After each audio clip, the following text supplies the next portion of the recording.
Pessoal, bom dia, fiquem à vontade, vamos dar início aqui ao webinar. Vou chamar a Thalita para ela fazer aí as apresentações. Por gentileza, Thalita. Obrigada, Felipe. Então, bom dia a todos, sejam todos bem-vindos a esse webinar. Hoje estaremos com a doutora Maria Adelaide, do GT Micoses Endêmicas do Ministério da Saúde, que vai abordar falar um pouquinho sobre mucormicose, né, que é mais conhecido como fungo negro, né, que tem tido tanta repercussão, ganhado tanta repercussão na mídia ultimamente. Então, ela vai esclarecer exatamente para a gente, né, o que fungo é esse? É um fungo novo, né, ou ele já existia, né, e esclarecer se existe uma transmissão desse fungo ou não, e quais as repercussões dessa doença, né, a mucormicose. Doutora Maria Adelaide, seja muito bem-vinda e quero aproveitar o momento para agradecer por ter aceitado nosso convite, né? E eu espero que todo mundo goste, né? E aproveite esse momento e que ele seja muito esclarecedor. Então, deixo a palavra agora com a senhora, doutora Maria Adelaide. Muito obrigada, Thalita. Obrigada a todos pelo convite. É um prazer estar aqui com vocês nesse momento. É bem verdade que o motivo não é dos melhores, né? Porque a gente vai falar um pouco de uma doença que é muito antiga, sempre existiu, e que agora, por conta da Covid, vem ganhando uma visibilidade.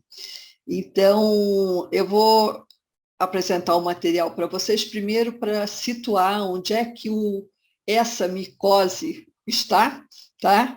E eu acho melhor a gente deixar perguntas para o final, né? Mas se houver necessidade, podem me interromper, tudo bem? Tá? Deixa eu compartilhar aqui a apresentação.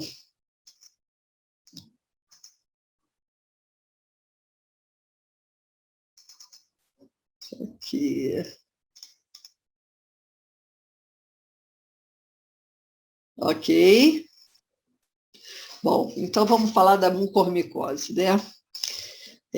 As micoses, de uma maneira geral, nossa experiência enquanto assim amantes da área de micologia médica, é que as micoses realmente elas são totalmente negligenciadas, estão sempre no último plano de ação, e não é só aqui no Brasil, né? Isso no mundo. Então, existem várias micoses gravíssimas.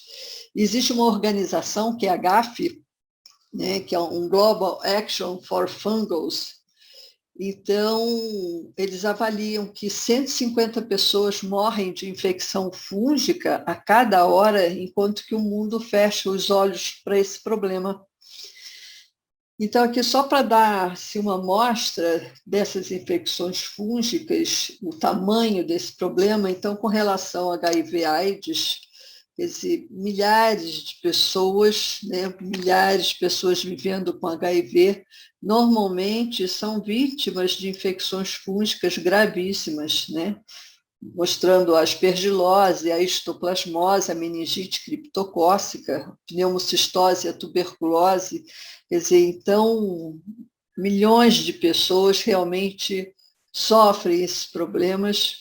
Tuberculose, infecções fúngicas, né? Tuberculose-like, a gente sabe que muitas vezes pacientes têm infecções fúngicas pulmonares que são confundidos clinicamente com a tuberculose e que são submetidos a tratamento de tuberculose lá pelas tantas, quando não tem resposta ao tratamento, é que se começa a investigar, né? Então, estima-se que cerca de 3 bilhões de casos estimados de infecção fúngica semelhantes à tuberculose, né? E as doenças oncohematológicas também, e aqui, particularmente, a mucormicose tem um papel assim, muito importante.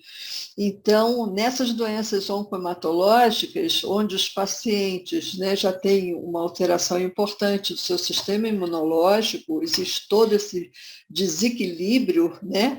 Então, submetidos à radioterapia, quimioterapia, que ainda aumentam essa carga de imunossupressão, então esses pacientes normalmente estão sob o risco, né, das infecções fúngicas. Então, a mucormicose particularmente se encaixa aqui. Estava até conversando com a Thalita um pouco antes, justamente falando que a mucormicose ela é uma doença muito antiga, sempre existiu, nós sempre soubemos, sempre recebemos solicitação de antifúngicos para tratar a mucormicose, né? E muito em pacientes oncohematológicos ou transplantados, quer dizer, indivíduos que têm uma alteração na sua resposta imunológica, né? Submetidos a um grau de imunossupressão. Então, para a gente entender mais ou menos onde é que elas estão, tá? Nós temos a classificação aqui das micoses. Então, tem as micoses superficiais e cutâneas, pitiríase, que é aquela manchinha branca que todo mundo tem quando chega o verão, que vai para a praia, fica aquelas manchinhas. A pedra, que é uma micose de pelo, né? As micoses de unhas, as tíneas, candidíase vaginal, tem as subcutâneas ou de implantação, e entre elas as importantes em nosso meio, a cromoblastomicose, a esporotricose, né, que hoje a gente vive um surto no país, os micetomas, a lobomicose, a entomoftoromicose, as sistêmicas endêmicas, né, a paracoccidioidomicose, a histoplasmose, a coccidioidomicose, a criptococose, a esporotricose, a felifo e a blastomicose, que a gente não tem aqui no país. E as oportunistas, que são aquelas micoses que acontecem nos indivíduos que têm alterações no seu sistema imunológico, estão submetidos a um grau de imunossupressão. Então, a aspergilose, a mucormicose, a fusariose, a hialoifo e a candidíase sistêmica, né? Inclusive, a Candida auris, né, é uma candidemia que a gente está também mantendo uma vigilância importante pela questão do tratamento da Candida auris. E aqui são alguns exemplos, né? Aqui a tínia, a ptiríase, a tínia, a esporotricose, né, da subcutânea. Aqui as sistêmicas endêmicas, a paracoccidioidomicose e a mucormicose, e a aspergilose invasiva são exemplos dessas micoses. Bom, as micoses endêmicas, elas que nós trabalhamos no Ministério, né, que vão ser objeto de vigilância, são as sistêmicas, as de implantação ou subcutâneas e as oportunistas, né, que estão associadas a alta mortalidade em áreas endêmicas. A gente não sabe informar a incidência e prevalência, porque não são doenças de notificação. Elas apresentam amplo espectro, né, de manifestações clínicas. O suporte laboratorial é bem precário ainda em nosso meio, embora tenhamos grandes centros, né, de excelência no diagnóstico das micoses, e existe um acesso limitado a novos antifúngicos, o que caracteriza, então, as doenças negligenciadas. Então, as micoses são doenças negligenciadas. E como é que acontece? Né? As pessoas ficam assim, poxa vida, como é que a gente pode evitar? Isso é um problema sério, porque os fungos eles estão amplamente distribuídos na natureza, né? Então, essa diversidade geoclimática que a gente tem no nosso território, né? Então, 9 entre 10 biomas com o maior número de espécies vegetais estão localizados na América Latina, e os fungos que causam as micoses estão intimamente relacionados a essas condições, né, fatores geoclimáticos, então solo, vegetação, clima, umidade, altitude. Então, são fatores que interferem diretamente na ocorrência desses fungos, que estão amplamente dispersos. E as micoses oportunistas, que é o motivo da nossa conversa hoje, elas normalmente são causadas por fungos termotolerantes, né? E de variável virulência, normalmente baixa virulência, e que determinam doenças em hospedeiros com graves alterações do sistema imunológico, tá? Então, esses fungos têm porta de entrada variável e usualmente provocam lesões supurativas necróticas. Podem acometer os mais variados órgãos, produzindo quadros clínicos bastante polimórficos, quer dizer, o indivíduo pode apresentar vários sinais e sintomas que se apresentam como manifestações cutâneas, supurativas ou sistêmicas, superficiais ou sistêmicas. E quando invadem os tecidos, sempre o fazem na forma de uma hifa, tá? Então, isso é o que caracteriza os oportunistas.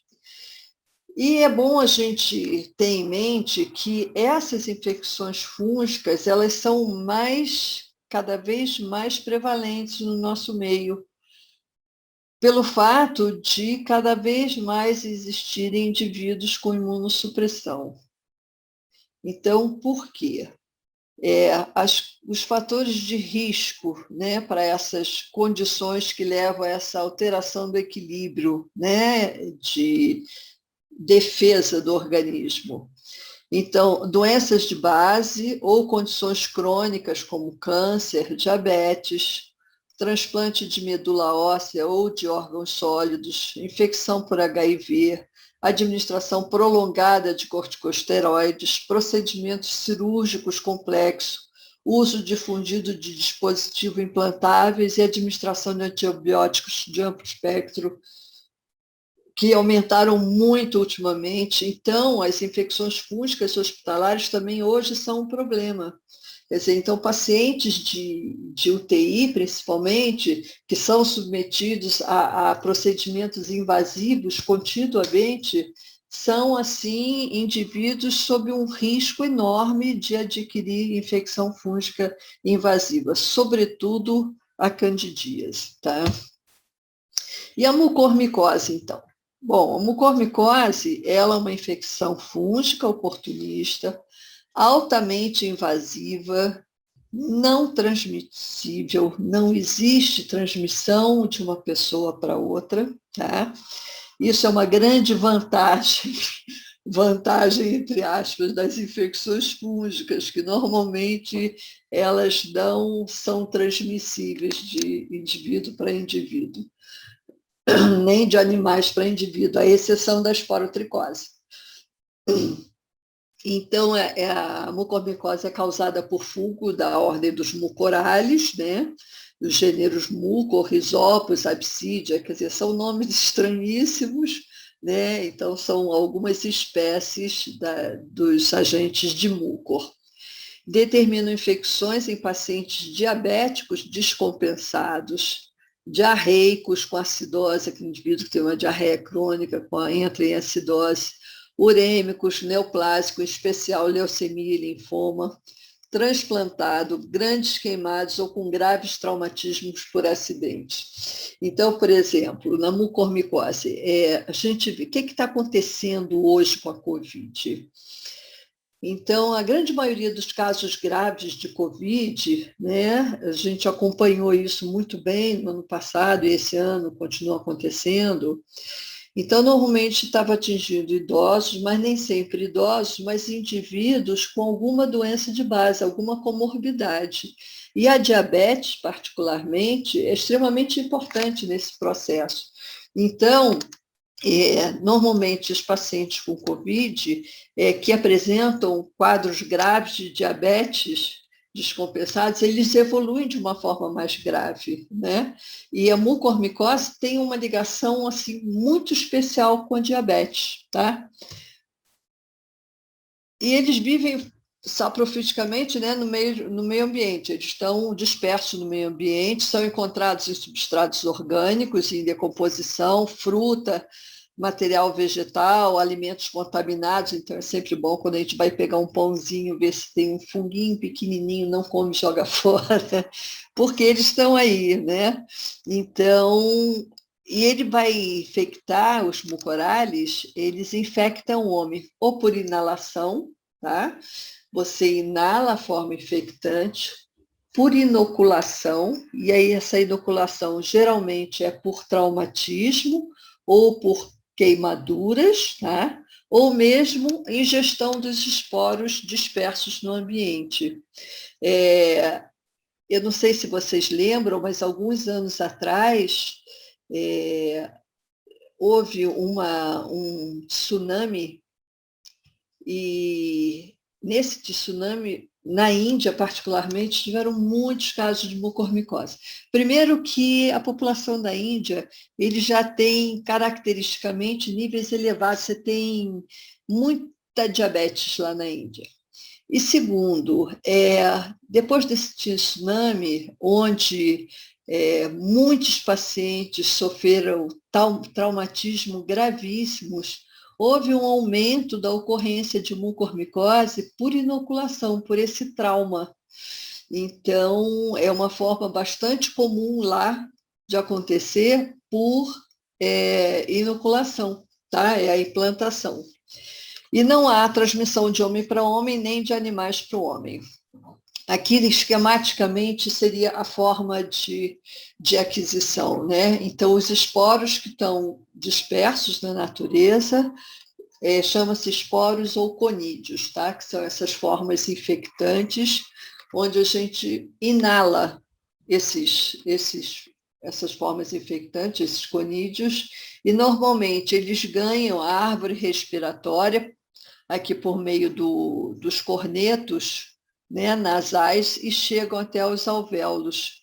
Então, e começa a haver, então, a germinação deles, começa a se multiplicar. Ao mesmo tempo que acontece isso, os macrófagos e neutrófilos começam um processo de querer fagocitar, né, esses esporos. E os neutrófilos, então, uma vez que eles germinam, eles começam a se transformar em hifas, né? Que são os elementos assim compridinhos. E essas hifas, elas se alimentam muito de ferro livre. Então, isso leva a uma multiplicação deles, tá? E, uma vez havendo essa proliferação de hifas, eles têm um tropismo muito grande por vasos, tá? Então, tecidos com hemorragia, trombose, necrose, eles estão ali e isso vai aumentando a proliferação deles. E tem uma questão aqui importante, que é esse processo de fagocitose, ele é reduzido pelo uso de corticoide. O corticoide impede que haja essa fagocitose. E, da mesma maneira, a neutropenia e hiperglicemia também vão inibir essa alimentação das hifas pelo ferro, né? Então, são processos que hoje a gente vê relacionado à Covid, onde a gente tem, primeiro, pacientes diabéticos, segundo, uso de corticoide, né, nessa fase, nas formas graves da doença. Então, isso leva a um aumento da proliferação das hifas. E aqui é o mesmo processo, né? No caso, por inoculação, então, onde os esporos são inoculados na pele, eles vencem a barreira de defesa da pele por trauma, né? Então, aí é o mesmo processo. Os esporos são inoculados, começa a haver germinação, e eles, então, ganham a corrente sanguínea e levam a quadros sistêmicos graves, tá? Então, as formas clínicas da mucormicose, quer dizer, se ele é adquirido por inalação, por ingestão ou por trauma, né, as formas clínicas vão ter uma relativa ligação com a forma de aquisição da infecção. Então, tem a forma sistêmica, a forma rino-órbito cerebral, que é a forma mais comumente encontrada, a forma pulmonar, a gastrointestinal e a subcutânea e cutânea. Então, a forma sistêmica e a rinoorbital e a cerebral normalmente são consequência da inalação do fungo. A gastrointestinal da ingestão e a subcutânea e a cutânea de trauma, né, de inoculação. Bom, as manifestações são bastante polimórficas e inespecíficas, pois elas resultam do acometimento de vários órgãos e sistemas, isso vai variar de indivíduo para indivíduo. As lesões unifocais, produtos de disseminação hematogênica a um órgão, ela também é inespecífica, você pode ter lesão de osso só, ou de rim, então isso é bastante inespecífico. Os sintomas, sinais e sintomas podem incluir dor, febre, celulite orbitária, proptose, né, a ptose palpebral, né, secreção nasal, principalmente perto da asa do nariz, necrose da mucosa. As infecções pulmonares normalmente são semelhantes à aspergilose invasiva. Os quadros pulmonares são bastante graves, né? O indivíduo pode ter tosse produtiva, febre alta, dispneia, e as infecções cutâneas resultam de trauma quando as áreas lesionadas são contaminadas, né, pelo solo ou por algum dispositivo contaminado. Existem vários relatos de pacientes diabéticos com aquelas feridas graves, né? Então, eles tendem a fazer essas feridas. Então, o dispositivo, aqueles curativos que cobrem quando estão contaminados, então fizeram quadros de mucormicose por implantação, por meio de um curativo. Então, é uma forma comum de se ver. Aqui eu vou mostrar alguns casos. Essa é uma forma rinoorbital, que é a forma mais frequente, chama atenção. Um edema local importante, tá? Lesões supuradas, aqui o edema, a ptose palpebral, quer dizer, o indivíduo, o edema é tão grande que a pálpebra realmente fica caída, e aqui já com uma área de necrose importante, né? O que chama atenção na mucormicose é a rapidez com que o tecido é necrosado, é destruído. Os quadros são extremamente graves e rápidos, evolução muito rápida. E as áreas, quando se pega um quadro rino-orbital, ou órbito cerebral, quer dizer, uma das questões assim, fundamentais é você fazer um debridamento amplo da área, tirando qualquer foco, qualquer pedacinho de necrose, e muitas vezes o acesso é muito difícil, né? Então, aqui uma forma rino-cerebral, normalmente eles apresentam essa destruição indo para pálato, quer dizer, tudo isso aqui é a área de necrose, tá? Aqui o nariz, a asa do nariz já está escurecida. Essa aqui é uma lesão necrótica. Aqui a evolução, a mesma criança.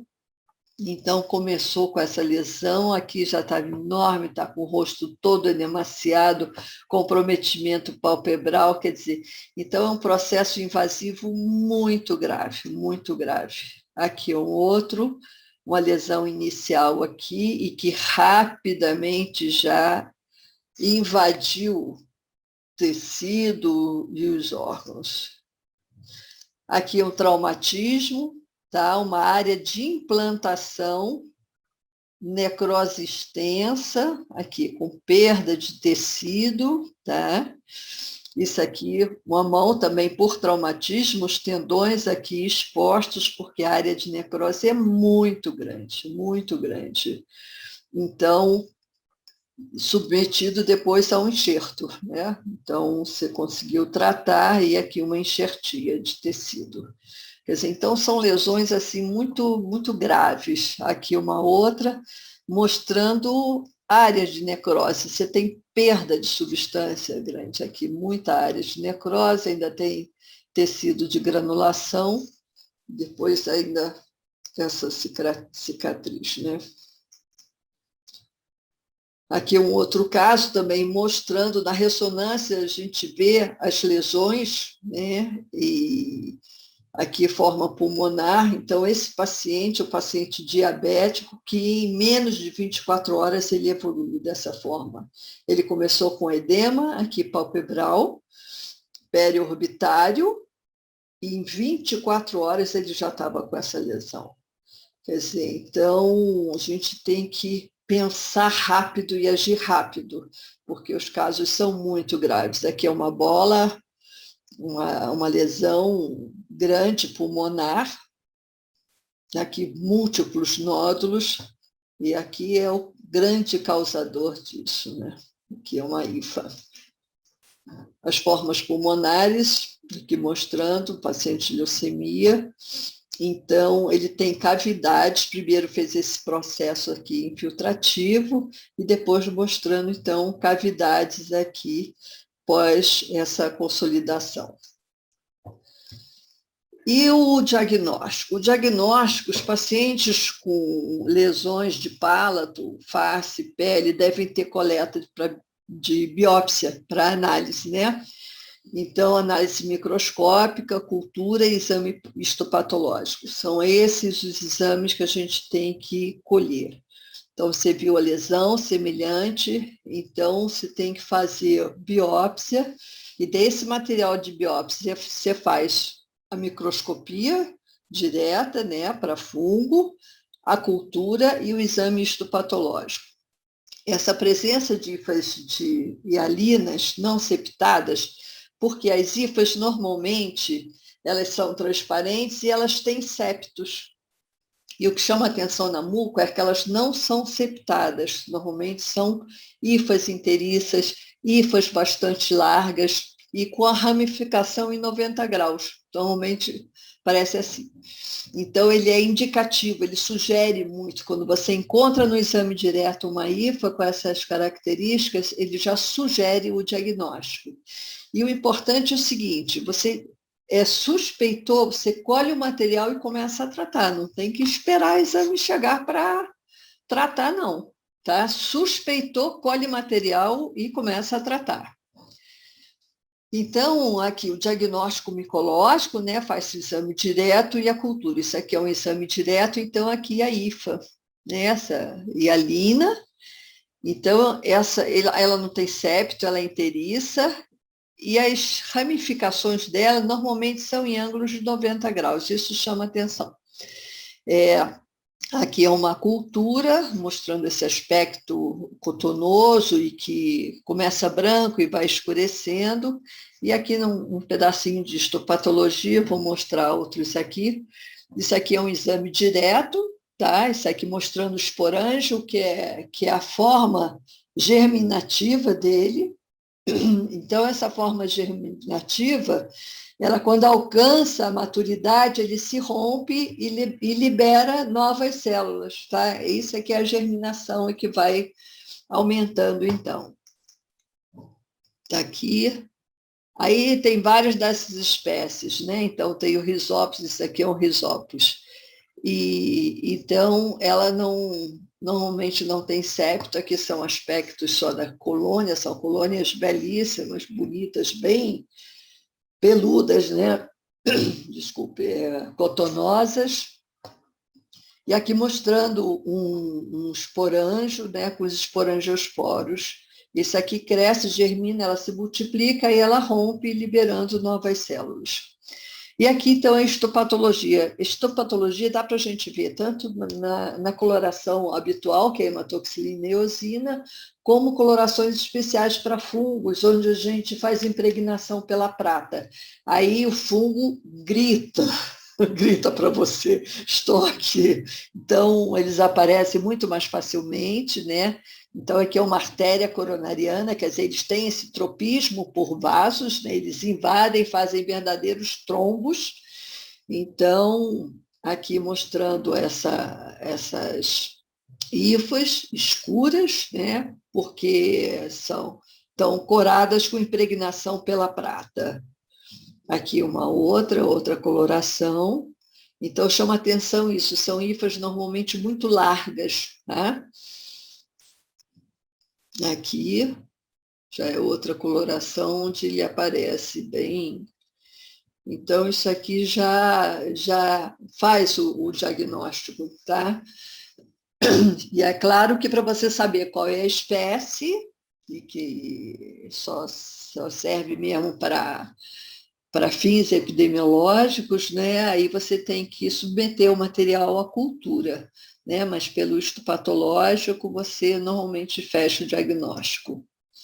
Bom, e o tratamento? O tratamento inclui obrigatoriamente o debridamento da lesão, associado a tratamento antifúngico, preferencialmente com formulação lipídica de anfotericina B, altas doses, ou derivados azólicos, o posaconazol e o isavuconazol, que é mais recente, entrou no ano passado aqui no mercado e tem sido assim uma droga bastante promissora no tratamento. Ainda pelos guidelines, ela ainda não é a droga de escolha.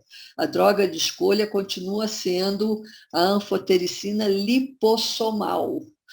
E a formulação lipídica, o complexo lipídico, também entra como opção, tá? Quando você não tiver a lipossomal disponível. E diante da suspeita clínica, o tratamento deve ser imediato, né? Independente de resultado de exame, foi isso que eu falei antes. Então, suspeitou, colhe material e começa a tratar. E deixa o resultado para depois, tá? E a principal medida de prevenção da mucormicose é você controlar as alterações relacionadas à doença de base. Então, como, por exemplo, tentar controlar os índices glicêmicos de pacientes diabéticos, tá?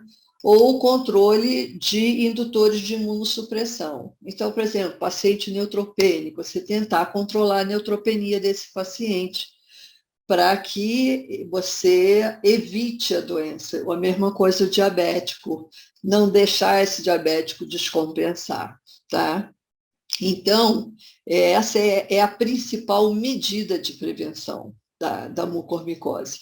É você trabalhar as doenças de base desses pacientes de risco para infecção fúngica invasiva. E por não ter transmissão interhumana, não há necessidade de isolar o paciente, não, tá?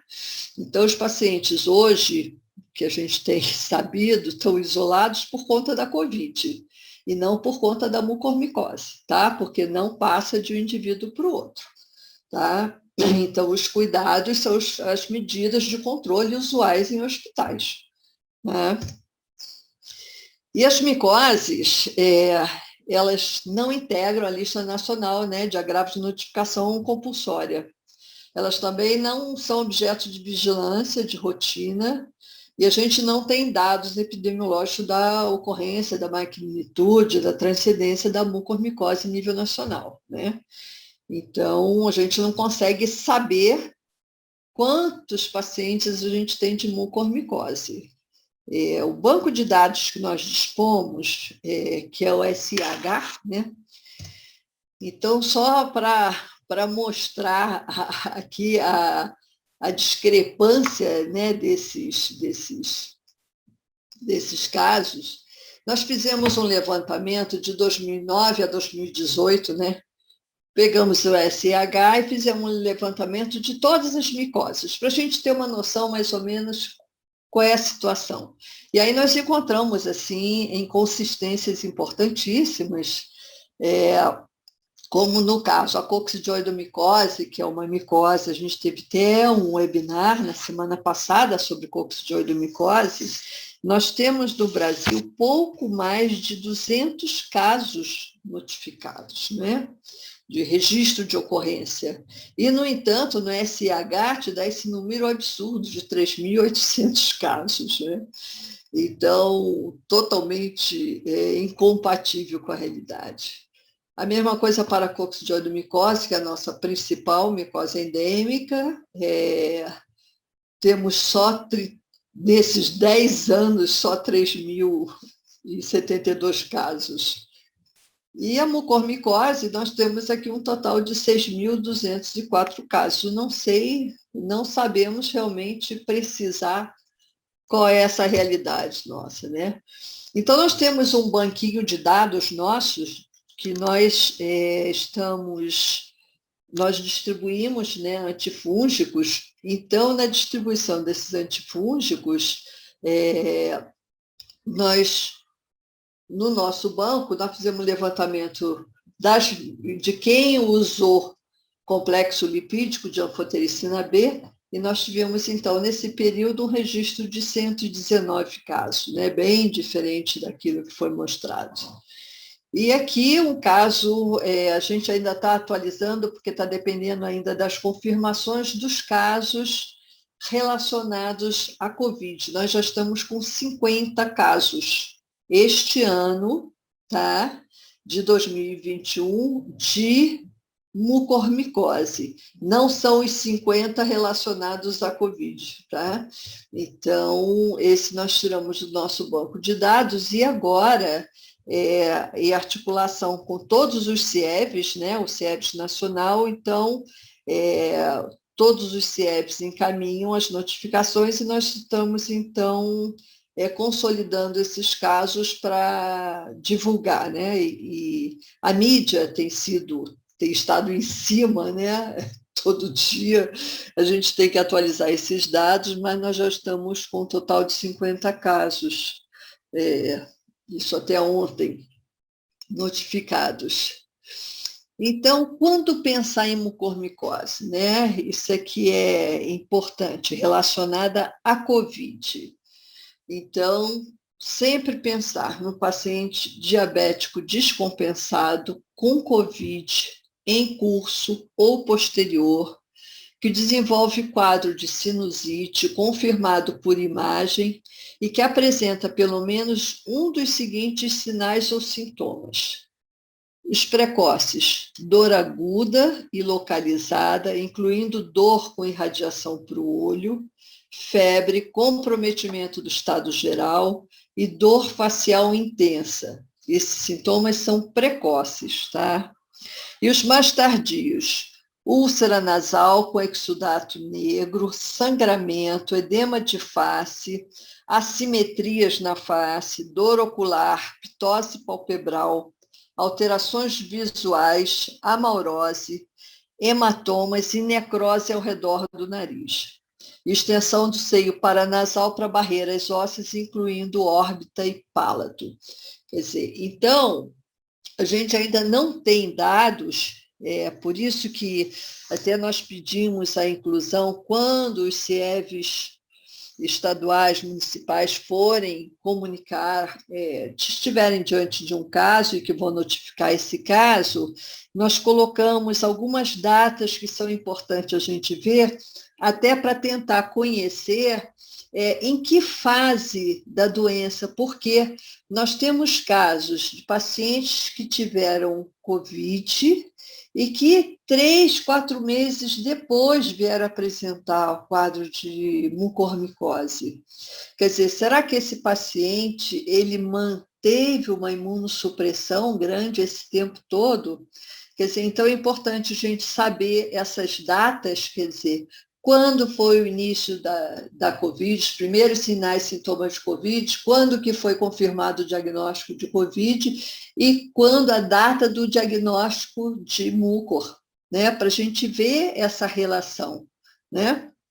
E algumas situações, nós tivemos um caso que de ano passado, a Covid aconteceu em novembro, mas o paciente só foi desenvolver a mucormicose, uma lesão em palato, que foi confirmada em abril. Quer dizer, será que teve relação com a Covid? Então, são importantes a gente ter essas informações, que realmente a gente ainda não conhece bem essa relação. A gente sabe que o paciente com Covid, normalmente ele está descompensado, ele tem imunossupressão, sim, seja por corticoide, seja por uso de outros imunossupressores ou imunomoduladores, quer dizer, existe toda uma alteração do sistema imunológico, né, desse equilíbrio hospedeiro-parasita, e isso se desfaz. Então, colocando o indivíduo de risco, o diabético, né, em risco de fazer uma infecção grave.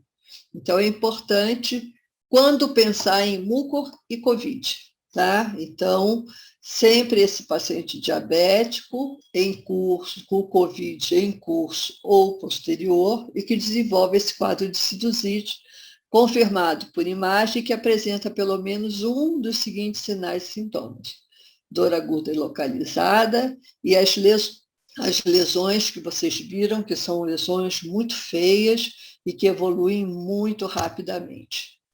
Ou então um paciente com COVID em curso ou posterior que tenha usado corticosteroide ou imunomoduladores, imunossupressores, e que apresenta febre persistente, sintomas respiratórios e achados radiológicos de múltiplos nódulos pulmonares, derrame pleural e sinal do halo invertido. Esse sinal do halo invertido, ele por si só, ele não diz que seja mucormicose, assim como ele não diz que é aspergilose, assim como ele não diz que é uma infecção pulmonar bacteriana. Porque o sinal do halo reverso, né, ou do halo invertido, isso é um sinal de uma reação inflamatória. Então, ele acontece em várias doenças com comprometimento pulmonar. Então, é ficar antenado, tá? Então, diante desse paciente que tem efeito, você tem que pensar. Então, fez uso de corticoide, imunomodulador, com febre persistente, sintoma respiratório, aí você tem que correr atrás do diagnóstico, porque pode sim ser mucormicose. E a ocorrência da mucormicose em pessoas que tiveram a Covid, ela pode estar relacionada só a essa imunodeficiência causada pela ação do novo coronavírus, em decorrência da grande reação inflamatória, como também pela utilização de corticóides ou eventualmente de outros imunossupressores. Por que isso? Porque tiveram a mídia, né, começou até logo que a BBC lançou a questão do fungo negro que estava comendo pessoas na Índia. Isso aí tentaram relacionar com variantes, né, da Covid. E a gente não tem absolutamente nada que relacione, pelo menos por enquanto, com tipos de variantes. Tem a ver, sim, com a questão da imunodeficiência causada ou por corticoide ou pela doença de base, né? Assim como também estava conversando com a Thalita antes, né, a questão da aspergilose, que também é uma infecção fúngica importante, é oportunista e que tem sido também frequentemente relatada com Covid. Então, vários casos de pneumopatia por aspergilos e Covid, quer dizer, então fica um quadro confuso, porque a Covid por si só já dá esses quadros pulmonares graves, né? Mas também a aspergilose tem sintomatologia muito semelhante. Então tem que se buscar o diagnóstico também, tá? Bom, era isso que eu tinha a apresentar. Eu acho que são questões assim práticas para o dia a dia de todos nós. A gente tem que estar antenado no assunto. Nos colocamos à disposição de vocês, né, o GT Micoses, lá da SBS. Então, nosso telefone e o nosso e-mail, tá? Nós estamos à disposição para quaisquer informações, qualquer parceria aí, estamos à disposição de vocês. Meu muito obrigada. E obrigada. Vamos às perguntas, se tiverem, né? Então, agora como é que eu faço para tirar a apresentação? Voltar ao ar.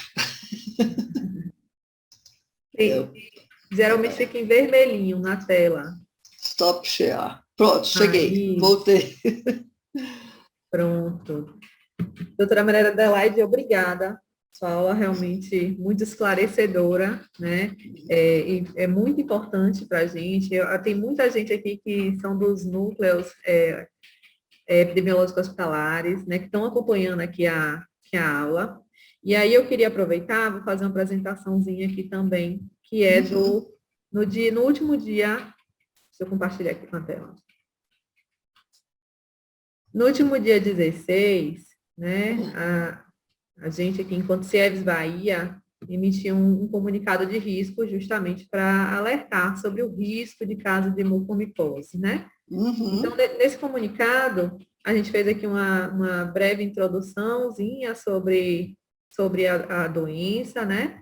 Falou sobre o tratamento, e aí a gente colocou que realmente ela não é um objeto da vigilância epidemiológica de rotina, mas que um recente aumento, né? Um possível, né? Aumento dessa incidência da mucormicose no cenário do Covid na Índia tem evidenciado ainda mais essa doença, né? E assim, considerando isso, a gente fez esse alerta, né, alertando a todos os profissionais de saúde, né, para o risco do aumento da frequência dessa infecção fúngica, sobretudo em pacientes que apresentam fatores de risco. E nesse comunicado, a gente também pede, né, a notificação. Apesar dela não integrar a Lista Nacional de Doenças de Notificação Compulsória, a gente solicitou que todos os casos suspeitos de mucormicose eles sejam notificados de forma imediata, até 24 horas da suspeita, através do preenchimento do formulário eletrônico, né, que está aqui disponível. É um formulário simples, né, para preencher e notificar, para que a gente possa realmente monitorar, né, todos os casos de mucormicose. Lembrando que no nosso comunicado a gente pede que seja qualquer caso suspeito de mucormicose, independente de ser COVID positivo ou não, certo? Para que a gente possa realmente estimar essa magnitude nos diferentes municípios e regiões aqui do estado da Bahia. E mais uma vez, muito obrigada. Acho que agora a gente pode realmente passar para as perguntas. Sim. Inclusive, só com relação à notificação, agora está em construção um sistema de informação para micoses, tá? De notificação. Nós tínhamos, em 2019, nós fizemos uma grande oficina lá, com todos os estados e municípios, capital, para justamente a gente discutir a vigilância, a gente implantar a vigilância. Fizemos juntamente com estados a elaboração de formulários de notificação, ia ser pelo FormSUS, mas lamentavelmente não evoluiu isso, houve uma reestruturação interna lá da SVS e nós mudamos de coordenação.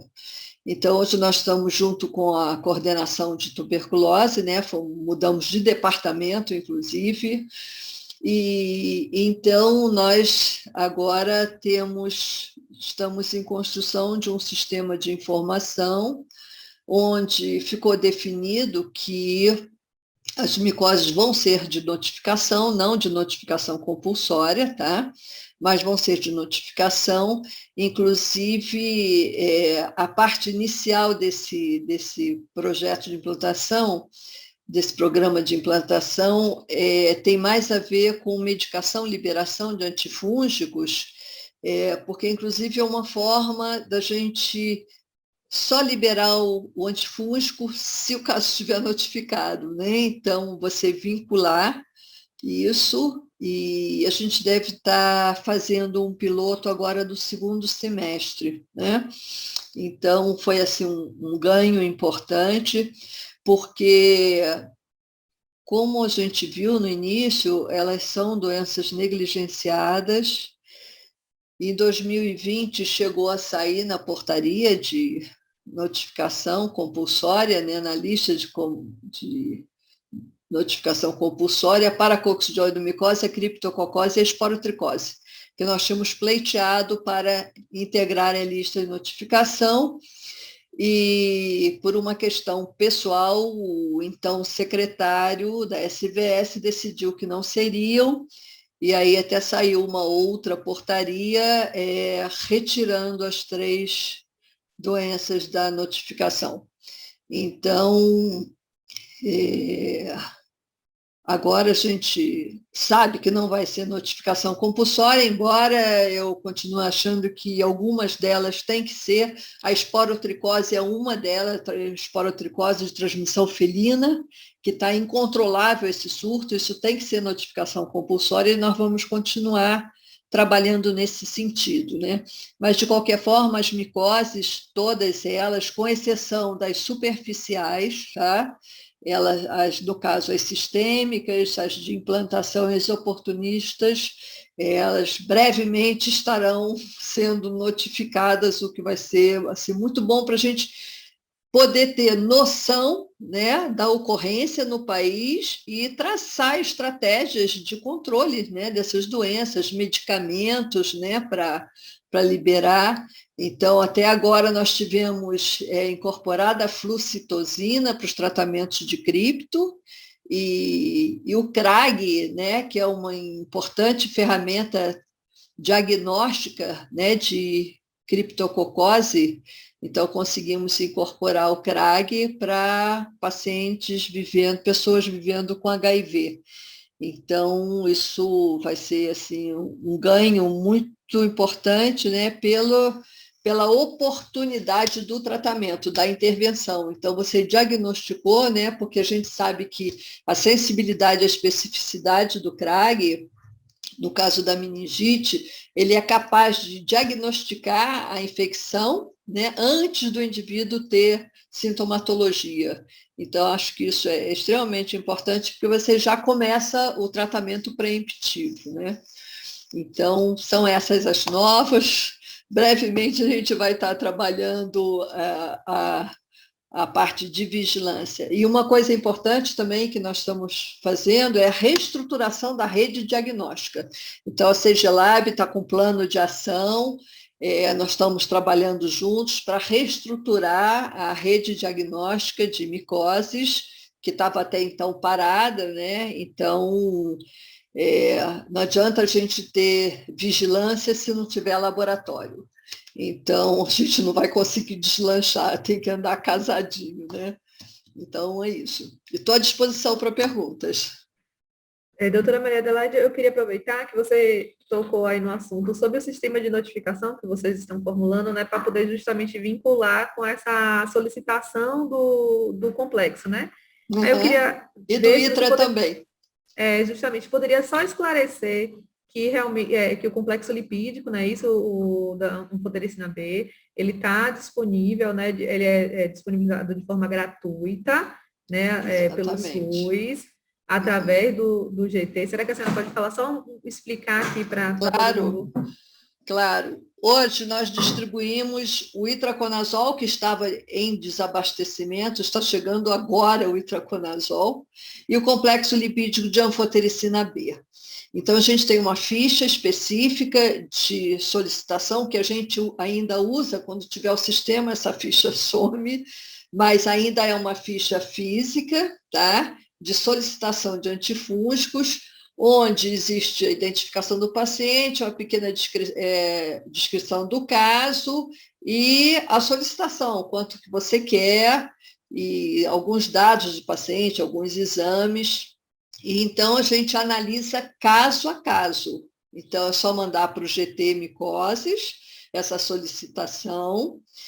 Se não tiver a ficha, normalmente os municípios têm, e a Secretaria Estadual também, mas se não tiver, é só mandar um e-mail para o GT Micoses, né, que eu coloquei ali, micoses sistêmicas, Podem procurar também o CIEVS Bahia, que a gente fornece também. essa fichinha. Então, tem essa ficha é analisada, e aí, então, nós avaliamos, a gente precisa ter o diagnóstico confirmado, tá? No caso da mucor, não, porque é um caso à parte, a gente não espera o diagnóstico. E a gente solicita a sorologia para HIV. Por quê? A gente não atende paciente com HIV. Aí devem pensar, puxa, que absurdo. É um absurdo, sim, mas isso foi fruto de uma pactuação da Comissão Intergestora Tripartite, lá atrás, em 2002, tá? Que definiu que o Ministério repassaria recursos para as secretarias estaduais para aquisição de medicamentos para as infecções oportunistas. O Ministério daria os antirretrovirais e as secretarias de saúde, as estaduais, seriam responsáveis pela aquisição de medicamentos para as infecções oportunistas, seja fúngica, seja viral, parasitária, enfim. Então, foi feita essa pactuação. Então, a gente ficou impedido de liberar, porque isso é uma atribuição das secretarias estaduais de saúde, por isso que a gente não libera para HIV. Mas já estamos em processo de repente, conseguir uma nova pactuação, pelo menos para infecção fúngica, de maneira que a gente possa atender. Então, por exemplo, esses pacientes, a gente acabou de ter incorporado a flucitosina. Ninguém tem flucitosina, são poucos estados que têm. Então, como é que a gente não vai dar flucitosina, tá, para o paciente HIV? É um medicamento que tem que ser importado, é caro. Então, sabe, a gente está vendo se consegue, nesse processo, uma nova pactuação só para infecção fúngica. A mesma coisa, a gente está entrando com o teste diagnóstico de meningite criptocócica. Como é que a gente faz o diagnóstico e não trata? Quer dizer, então, são algumas incoerências de um processo que aconteceu lá atrás. Então, a gente está trabalhando isso.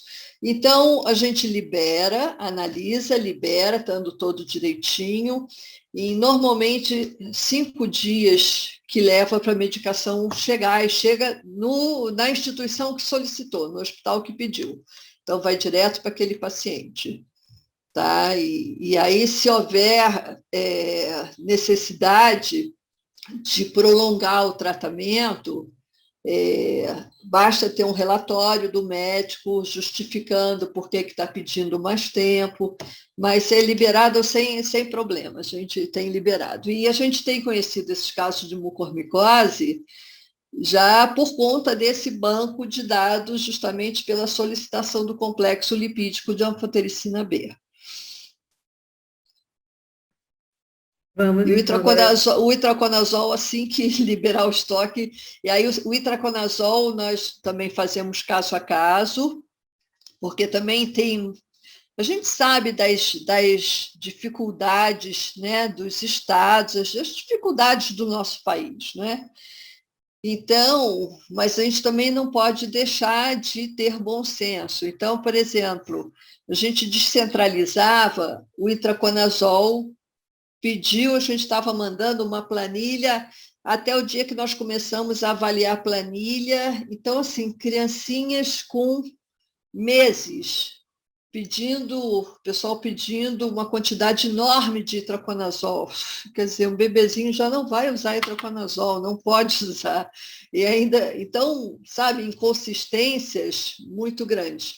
Então, a gente ainda tem um controle, mas assim que normalizar a compra do itraconazol, a gente vai descentralizar para os estados, pelo menos para 3 meses, entendeu? De liberação por conta da esporotricose. E nós entramos com solicitação também de novos antifúngicos, então uma nídula fungina para candidíase, o voriconazol para aspergilose. Quer dizer, a gente quer ampliar o leque de medicamentos, né? Não ficar só com o complexo lipídico, apesar que já é um adianto, porque é uma droga muito cara, e o grande objetivo nosso é banir a desoxicolato da jogada pelas lesões renais que ela causa, né? Se a gente conseguir usar sempre formulação lipídica, é o ideal para os pacientes. Obrigada, doutora Maria Adelaide. Vamos às perguntas, então, aqui no chat. A Dilza, ela está pedindo para repetir o endereço da palestrante. Teria como a senhora compartilhar novamente o último slide da apresentação? Vamos. Está aqui. Espera aí. Ou se quiser também colocar no chat, deixa eu ver se eu consigo aqui colocar no chat também. Está aqui ele, está aqui. Deixa eu... Cadê o compartilhar?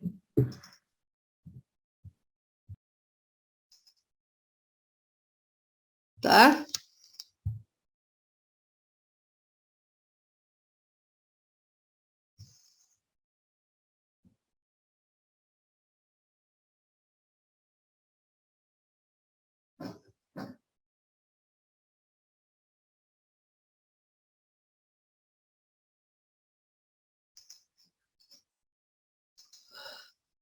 Pronto. Apareceu? Apareceu, né? Você está sem som, Thalita. Assim, Ai, desculpa, eu estava aqui falando. Então, vamos colocar aqui no chat também. E aí tem uma outra pergunta aqui, que é de Gutiane, né? Paciente notificado no Extraí, há quanto tempo ele terá acesso a essas medicações antifúngicas? Nós recebemos uma notificação realmente de um caso suspeito proveniente do Oeste Baiano. Infelizmente, esse paciente ele veio a óbito, né? E permanece em investigação, né? As amostras eles foram encaminhadas para o LACEN, para investigação laboratorial. Tem uma pergunta aqui também de professor Enio. Tem alguma diferença na apresentação clínica da mucormicose associada à gravidade, ou seja, pacientes com quadros moderados ou graves que utilizaram imunossupressores da Covid-19? Olha, nós ainda não temos essas respostas, né? Esses casos são relativamente recentes, nós não temos dados, por isso que eu pedi ao CIEVS Nacional, Pedro lá, Janaína, para encaminhasse, porque para nós, do GT Micoses, enquanto não temos o sistema de informação, é muito ruim, porque a gente recebe a solicitação do medicamento e a gente não tem acompanhamento desses pacientes, a gente não tem o desfecho desses casos, entendeu? Então, somos meros liberadores de medicamento. Então, agora, quer dizer, e a partir das notificações, a gente vai começar a realmente fazer uma análise disso. Mas, a princípio, tem a ver com a gravidade, porque quanto mais graves os casos de Covid, a gente sabe que mais descompensados esses pacientes estão e mais de risco eles se tornam pelo desequilíbrio, pela alta reação inflamatória que existe. Então, é possível, sim, que esses casos, e normalmente eles acontecem nesses casos mais graves, pelo menos é o que nós temos sabido por agora, mas ainda não temos a consolidação, porque começaram a ver as notificações, mas sem dados clínicos. Então, agora, aí nós voltamos a pedir, o CIEVS começou a mandar todo mundo pedir mais dados, colocar dados, porque mesmo a ficha, o formulário de notificação de surto que puseram, é muito limitado em termos de sinais e sintomas, né, de quadro evolutivo. Então, a gente pediu para incluírem essas informações de maneira que a gente possa começar a analisar esses casos, a evolução deles. Mas, no momento, a gente não tem como relacionar uma coisa com a outra. Então, porque temos casos, acho que eu tenho que checar lá, mas acho que todos os casos que tiveram Covid com mucor evoluíram para óbito. Acho que só tinha um caso ainda internado em tratamento. Quer dizer, mas nós não temos informações, né? Vamos ver se a gente consegue agora, porque estão chegando as informações que nós pedimos. Aqui no chat também, Letícia, Enio e Paula estão parabenizando, dizendo que essa apresentação foi excelente. Letícia dizendo muito obrigada. Gostou, que muito boa a iniciativa. Se vocês quiserem a apresentação, eu mando para vocês, fica aí à disposição, tá? Porque é bem geral. E tudo bem, se vocês quiserem fazer aí algumas multiplicações só de troca de informações, está à disposição. Eu posso encaminhar para vocês. Bom, ela está gravada, né? Então está aí, está à Sim, disposição. pronto. Pode usar, tá? Sem problemas. Tá certo, obrigada, doutora Maria Adelaide. Gutiane está perguntando aqui, o acesso às medicações só se dará após a confirmação do fungo ou será imediato a suspeição? Imediata suspeição. Aquilo que eu falei, você suspeitou, tá? Manda a ficha para a gente libera. A gente tem feito isso. Então, por quê? E não é só em muco, né? As infecções fúngicas, quando você não tem assim diagnósticos sorológicos e depende de cultura, o diagnóstico demora, a gente sabe disso. Então, isso não é impeditivo da gente enviar o medicamento. A gente manda o medicamento, tipo assim, começa para os primeiros 10 dias, e aí até que se tenha um diagnóstico, entendeu? Então, suspeitou, pode solicitar o medicamento. Não tem problema, que a gente manda imediatamente. Letícia também está agradecendo pela explicação sobre a dispensação da amphotericina B, liposomal. Na verdade, é do complexo lipídico, né? Para tratamento desses pacientes. Lucas Andrade, parabenizando pela apresentação, dizendo que foi muito Obrigada. E se poderia compartilhar novamente os contatos do GT e do CIEVES. Vou pedir para colocar aqui também no chat o contato do CIEVES. O do GT Micose, você já está aqui embaixo, Lucas, no chat. Foi Paula que colocou até. Muita gente agradecendo, parabenizando. Muito obrigada. Foi um prazer. Professor Ine, mas acho que essa pergunta ele já tinha feito, a gente já respondeu. Outra pergunta aqui de Sebastiana. Esses pacientes com mucormicose na ficha de notificação serão como suspeitos? Eu acho que entram como suspeitos, até que chegue a confirmação. Né? Então, entra como caso suspeito. Né?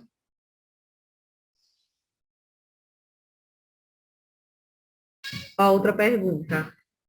Nos quadros clínicos com necrose, acontece a perda completa da função ou a recuperação completa do tecido? Depende, isso aí depende muito do local, do tecido, do grau de comprometimento. Vocês viram as amostras, os slides mostrando. Então, você tem, em muitos casos, você tem que fazer enxertia, né? Então, aquela lesão no braço que ficou totalmente, tem perda importante, tem perda de musculatura, tem perda óssea. Então, a gente vendo mucormicose parece um verdadeiro filme de terror, porque tem casos que você tem que reconstruir a face, inclusive a parte óssea, entendeu? Então, isso aqui no nosso meio, eu não sei de locais que façam isso ou que tenham feito isso, né? A gente, estudando, pesquisando a doença, a gente se depara com coisas realmente incríveis de reconstrução de face, porque a perda óssea é importantíssima. Então, quer dizer, você reconstruir uma face é uma coisa muito complicada, muito complicada. Então, a gente tem essa perda e, dependendo do local, você perde função também, né?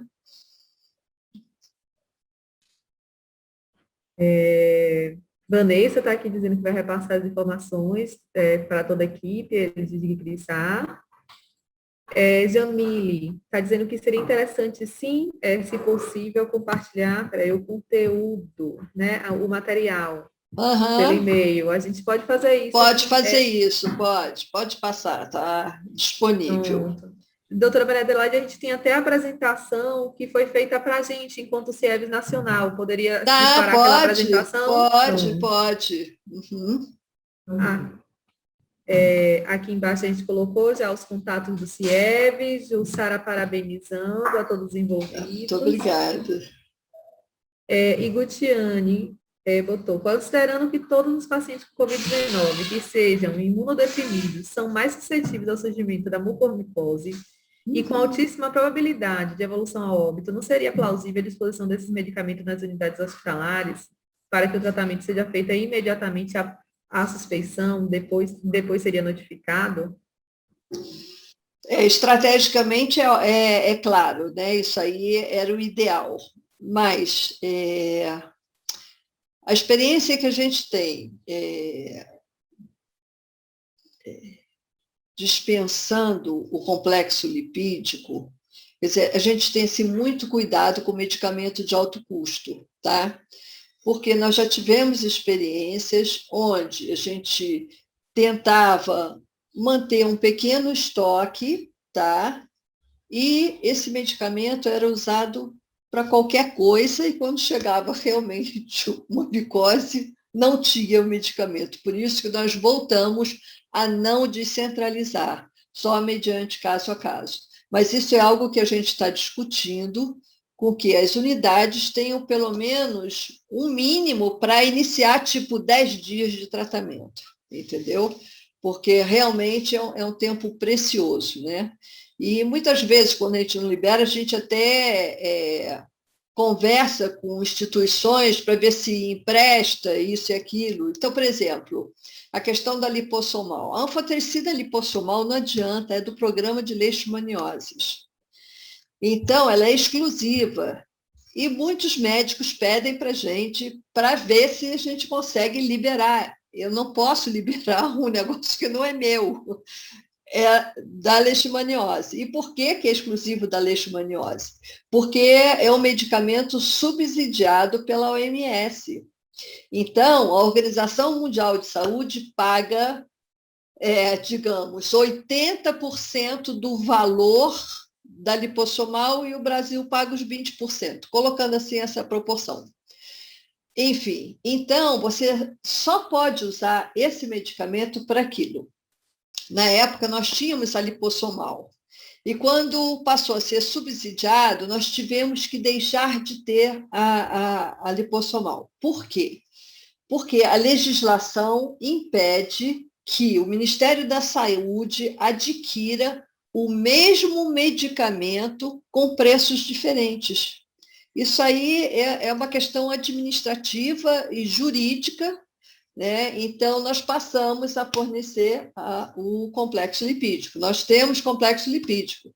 E o mais interessante, por exemplo, às vezes o programa de leishmaniose fica desabastecido da lipossomal, aí pede o complexo lipídico para a gente empresta, claro, o paciente não tem nada a ver com essa organização interna.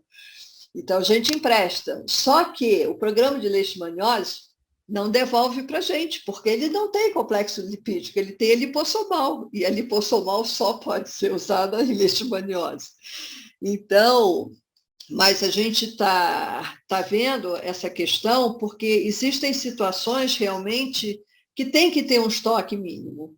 Então, as próprias secretarias estaduais, elas devem ter um estoque mínimo e ela é que vai gerir isso aí. Se usar para outra coisa, quando pedir de novo, não recebe. Então, sabe, a gente está vendo isso, porque realmente é um tempo precioso, né? Você levar 5 dias para receber, embora vá pela voa e tudo, mas todo esse processo, a gente recebe o pedido num dia, no dia seguinte, ele já está liberado para ir, porque a gente tem que liberar os medicamentos até o meio-dia. Então, chega o pedido, quando chega de manhã cedo, a gente já está liberando no mesmo dia, a não ser aqueles pedidos que vêm com pendências, né? Que faltam as características de inscrição, falta exame, aí você tem que voltar para a instituição, olha, por favor, preencha tudo. Mandam muitas fichas sem identificação do paciente, muitas vezes sem identificação, endereço completo da instituição. Eu tenho que ter o endereço porque vai para a instituição, o medicamento vai direto para a instituição, então eu tenho que ter esse endereço, Tem que ter a ficha toda completinha. Muitas vezes confundem a dose do complexo lipídico. A anfotericina B, a dose é de 1 a 3 miligramas por quilo por dia. O complexo lipídico é de 3 a 5 miligramas. Normalmente, a gente usa 5 miligramas por quilo por dia. Então, às vezes, vem pedido com a dose inferior e a gente, então, conserta e manda mais frascos, entendeu? Então, a gente trabalha com o peso do paciente. Então, a gente tem que ter o peso na ficha, entendeu? Até para checar a questão da dose que está sendo pedida. Então, são essas questões que realmente a gente tem discutido isso para ver se a gente consegue descentralizar. É porque realmente descentralizar medicamento de alto custo é complicado, realmente é complicado. Mas somos todos responsáveis, né? Então, acredito que as secretarias de saúde terão responsabilidade em liberar de acordo com a veracidade do caso, enfim, né? Acho importante essa estratégia, né, se conseguir, né, de ter pelo menos um estoque mínimo aqui de retaguarda, né, porque a gente sabe que, além da sensibilidade, da importância da sensibilidade dos profissionais, né, de detectar precocemente, né, Claro. de estar sensível aos sinais e sintomas, é super importante também esse início imediato do tratamento para a melhora do prognóstico desse paciente, não é? Com certeza. Então, aqui não tem mais perguntas. Deixa eu ver se alguém tem mais alguma pergunta. Acredito que não, acho que eu li todas. Uhum. Então, doutora Maria Adelaide, mais uma vez eu quero te agradecer por ter aceitado o nosso convite e por esse momento aqui maravilhoso, super esclarecedor. Que Foi bom. fantástico, excelente. E aproveitando, eu queria ver se depois a gente não podia trocar uma figurinha aí com relação à esporotricose, né? Com certeza. A gente combina. A gente está trabalhando muito, o grupo de micoses, o GT Micoses, sou eu, a Zênia e a Sinaida, né?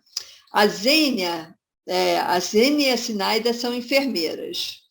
E a Sinaida, no grupo, é a principal responsável pela dispensação de medicamentos. Lá todo mundo faz de tudo, né? As três, nós fazemos de tudo em várias frentes para todas as micoses. E a Zênia é a nossa grande especialista em esporotricose, que ela, inclusive, defendeu a tese dela de mestrado, ela fez uma proposta de uma política pública para controle da esporotricose. Então, a Zênia, assim, é ótima. E a gente está trabalhando muito com a saúde única, né, com a Viviane, lá da SBS mesmo, né, a CGZV, justamente traçando estratégias de controle da esporotricose.